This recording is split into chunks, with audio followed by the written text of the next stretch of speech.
Hey, is Mark Jeffrey here? Mark Jeffrey Santa Ana. Hi. Hi. Okay. Let me set the clock up for you here. Go ahead. Thank you. Madam Chair, members of the Budget Committee, Albert Einstein once said, "The only thing you absolutely have to know is the location of the library." Having given a hint as to the topic of my deputation, I'd like to introduce myself. My name is Mark Jeffrey Santa Ana. I'm proud to call Toronto my home for all my life and Willowdale for about 1/3 of it.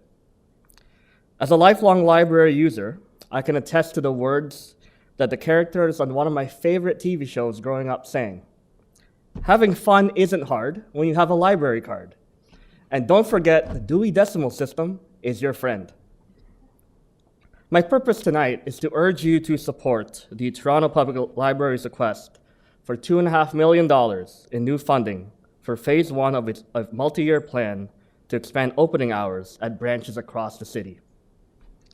In Toronto, libraries are much more than a place to borrow and return books for free. Our library branches are a versatile asset that serve as places to study or work, hubs enabling access to technology, and a safe after-school destination for young people to socialize, learn, and discover new interests or opportunities to be involved in their communities. And that is just to name a few. What other institution can offer under one roof story time for children, services to aid job seekers and aspiring entrepreneurs, financial literacy workshops, author talks, art exhibits, and opportunities to practice conversational English? There are so many ways that our libraries help make Toronto a more livable city. According to the Toronto Foundation, 37% of people in our city report feeling lonely at least 3 days a week. Increasing the opening hours of libraries can make an important contribution to fostering greater social connection and addressing the growing epidemic of loneliness. As TPL's recent social impact study observed, the library is a calm and shared haven in a turbulent and noisy world.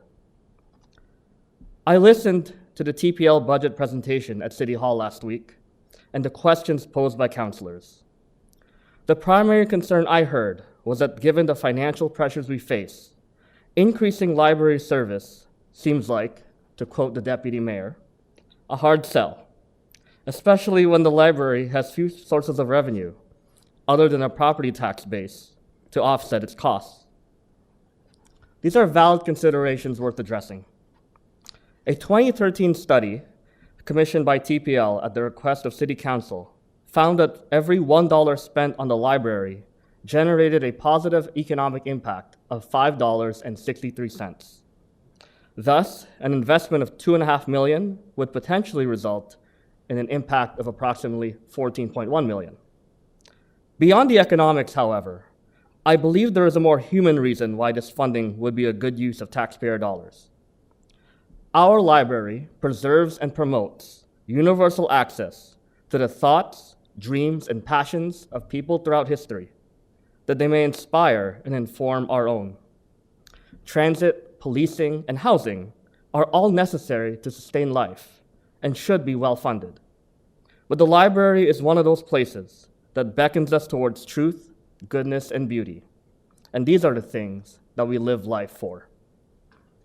Andrew Carnegie, the American industrialist who provided the funds to build 125 libraries in Canada and even more around the world, said that, and I quote, "A library outranks any other one thing a community can do to benefit its people. It is a never-failing spring in the desert." In a difficult economic, social, and political climate, expanded library hours can help address the problems of today while investing in the future of our city. This is why I consider Toronto Public Library's new funding request to be worthy of your support.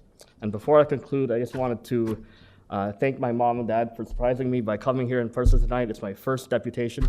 They're sitting here in the middle in front of the chair here. So since I have a little bit of time, I figured I'd use that. So thank you very much. And I yield back the remainder of my time, Madam Chair.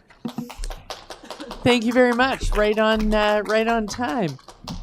Are there any questions for Mark Jeffrey? Councillor Chang. Thank you for the most poetic deputation that we have heard, I think.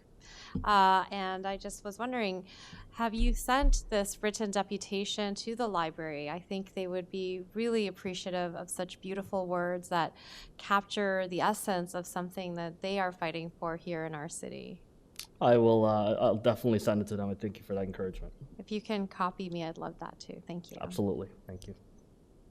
Okay, thank you very much. Councillor McKelvey, Deputy Mayor McKelvey. So thank you. And yes, I do find it hard sell, but you are helping to sell it. So thank you for that. Do you also think, though, that for seniors, the windrow clearing is important?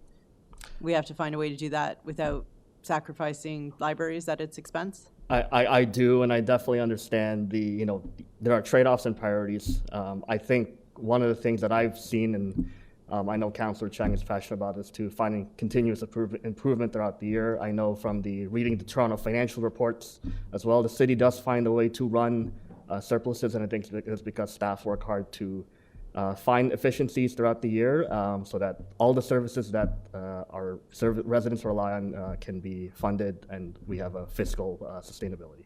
Okay. I don't know if I'm 100% sold, but you got me much closer. So thank you so much for that.